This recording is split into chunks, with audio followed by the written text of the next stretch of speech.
আমি সঙ্গীতা, আমার ইউটিউব চ্যানেলে আপনাদের সবাইকে স্বাগত। তো আজকে আমি যেটা আপনাদেরকে দেখাবো সেটা হচ্ছে নারকেলের ছাঁচ বা নারকেলের ছাই। তো এটা করতে আমি যেটা নিয়েছি সেটা হচ্ছে আমি দুটো নারকেল নিয়েছি এখানে।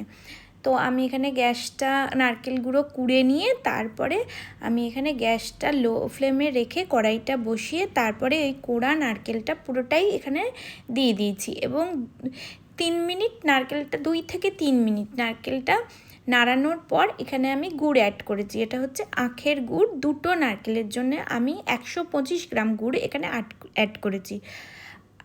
তো এই গুড়টা অ্যাড করার পর ভালো করে নাড়াতে হবে। হ্যাঁ, গ্যাসের ফ্লেমটা অবশ্যই কম রাখতে হবে। তো এইটা দেখতে থাকুন এবং দেখতে দেখতে আপনারা আমার চ্যানেলটা সাবস্ক্রাইব করে একটা লাইক করে দেবেন। আর দেখুন এইভাবে গ্যাসের ফ্লেমটা লো রেখে এটা আমি সুন্দর করে নাড়তে থাকছি।